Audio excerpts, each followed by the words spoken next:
심공의 달달한 꿀과 벌 이야기. 안녕하십니까, 소율 벌터입니다. 이 영상은 우리 벌터에서 벌 공부를 하시는 분들을 위한 입문자용 영상입니다.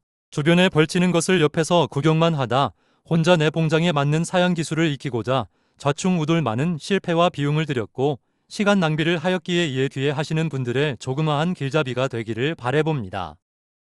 나와 같이 실패를 하지 말고 같이 어울려서 연구하고 공부할 수 있기를 희망합니다. 이번 영상은 10월 겨울 먹이주기 전 추감 현상 영상 이후 이러저러한 사정으로 올리지 못하고 현장 실습을 대신하였지만 자료가 필요하다는 요청이 있어 올려봅니다.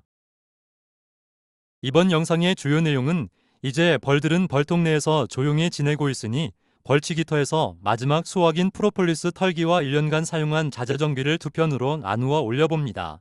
5월 채밀 이후 분봉때부터 올려주었던 프로폴리스망. 월동 들어가면서 빼서 다른 이물질이 들어가지 않도록 냉동고에 보관 후 장비를 이용 털어줍니다. 이 프로폴리스는 사람에게도 중요하지만 내년 벌치기 때에도 사용할 중요한 약재입니다. 남쪽 지방에서는 봄벌을 시작한다는 말이 들려오지만 11월, 12월 높은 기온으로 인해 이곳은 이제야 벌들의 겨우살이 준비 끝내고 이제 내년 25년 벌치기를 위한 자재 정비 시작. 남들이 벌 시작한다는 소리에 마음이 급해지실 줄 알지만 처음 하시는 여러분께서는 절대 따라해서는 안 됩니다. 기후 변화로 인해 아카시꽃이 피어나는 시기가 빨라졌다지만 월동사 다시 오매로 들어갔다면 그 시기에 맞춰 벌들도 늘어날 것입니다. 이제 자재 정비입니다. 우선 봄벌 시작 후 가장 먼저 사용할 자재부터 정비합니다. 올해 사용한 벌통을 비롯하여 벌통 속에 들어가는 각종 자재들 정비한 벌통 속에 들어가는 자재들은 벌들이 온통 밀랍을 붙여놓기에 소충이라 불리는 꿀벌 부채명 나방의 온상지가 된다.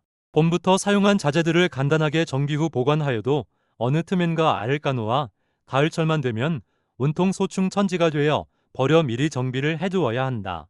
봄벌 시작하면서 가장 먼저 사용하게 될 화분떡 받침과 격리판. 화분떡 받침은 봄벌을 시작하면 가장 중요한 자재가 된다는 화분떡은 겨울 추위에 웅크리고 있던 벌들의 체력을 늘리고 또한 여왕이 산란을 시작하면 유충들의 먹이가 되는 일벌 재리의 가장 중요한 요소인데 일반적으로 여름에 화분떡을 올려줄 때는 벌들의 움직임이 활발하여 떡 받침이 필요가 없으나 봄벌을 시작하면서 벌들의 움직임이 둔하여 벌들이 움직일 통로가 필요하기에 벌통 상단에 놓아 화분떡을 올려주면 틈새 사이로 벌들의 움직일 수 있다. 올해 도토리 화분이 들어올 때까지 사용한 떡 받침. 보관하면서 마님이 어느 정도 정비를 해놓았지만 오일랍이 완전히 제거되지 않고 또 화분떡이 끼어있어 소충이 산란을 해놓아 번데기를 만들어 놓아 철 수세미로 사이사이 긁어내고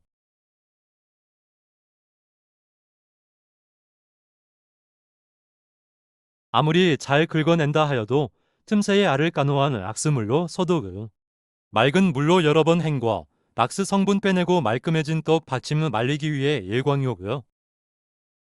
격리판도 봄벌 시작 후 중요 자재이다. 이제는 기온이 높아져 아카시 꽃이 일찍 피어나기에 그 시기에 맞추기 위해서는 예전에 3개월 하던 월동 기간이 한 달 정도로 짧아졌지만 여왕의 산란은 없고 노봉들은 떨어지거나 낙봉이 발생하기에 벌들의 수가 줄어드는 것은 당연지사 하여 완벽하게 축소하여 월동에 들어갔다 하더라도 봄벌 시작 시점에는 또 한 번 벌들을 강하게 축소하여 압축해 주어야 여왕의 산란이 제대로 온다. 하지만 봄벌 시작 시기에 기온이 낮기에 벌을 벌집에서 털어낼 수가 없다. 벌통 밖으로 떨어지는 벌의 90% 이상은 낙봉이 되기 때문이다. 하여 여왕을 잇는 벌집을 중심으로 벌들을 모으기 위해서는 격리판으로 벌들을 모아 주어야 한다. 사용하다 나온 격리판, 밀랍이 덕지, 벅지 붙어있다 헤라로 일일이 긁어내곤 역시 락스물로 소독 후 맑은 물에 담고 냄새 빼내고 일광욕. 이충 용품 정비. 인위적으로 새 어항을 만들기 위해서는 어린 충을 벌집에서 또 왕안에 옮겨 담는 일을 해야 한단 이것을 이충이라 하는데 예전에 일반적으로 올 아카시꿀 채미로 분봉을 하기 위해 여왕을 만들었다면 지금은 기후 변화로 인해 긴 장마와 무더위로 인해 벌들이 많이 늘어나질 않는다. 하여 아키시꿀 채밀 전에 구왕을 분봉하여 별도로 보관하고 신형왕을 만들어 투입시켜줘야 넉넉한 벌 수량이 유지될 수 있다. 하여 4월 초 중순부터 이충을 시작하여야 한다. 그러기 위해서는 이충 용품도 미리 손을 베두어야 한다.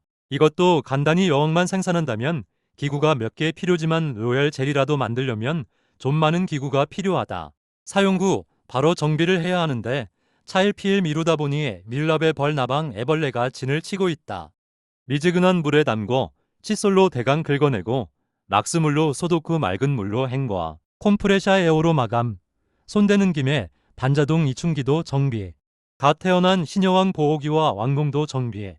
플라스틱 왕농은 비용이 많이 들어가지 않는 일회용으로 사용하나 그렇다고 매번 구매하기는 어렵다. 겨울을 지낸 벌통 속에 갑자기 여왕이 유실되면 여왕을 보충해 주어야 하는데 약군의 여왕이 유실되면 나머지 벌들을 강군에 합군시켜주면 되지만 강군의 여왕이 유실되면 약군의 여왕을 강군에 넣어주어야 하기에 바로 여왕을 넣어주어 받아들이면 좋겠지만 받아들이지 않는 통도 있어 위험을 감수할 수밖에 없기에 왕농에 담아 합군시켜줄 벌통 속에 넣어 벌들과 친화력이 생긴 다음에 왕농문을 열어 넣어주면 잘 받아들인다며 하여 사용하다 빼놓은 왕농도 역시 정비를 해두어야 한다. 특히 여왕은 한 개군을 다스려야 하기에 왕농 관리를 잘해 바이러스나 해충에 감염돼 있지 않아야 한다. 미지근한 물에 넣어 밀랍을 떼어내고 락스는 위험하니 이산화 염소수로 소독 후 말려 보관해야 한다. 오늘은 이렇게 급한 대로 몇 가지 올려보았습니다. 벌 잘 키우기 위해서는 응애 방제도 중요하지만 벌터의 환경과 자재의 오염 여부도 굉장히 중요합니다. 지난 1년간 사용한 모든 자재들을 정비, 세척하여 벌들에게 깨끗한 환경을 제공해야 합니다.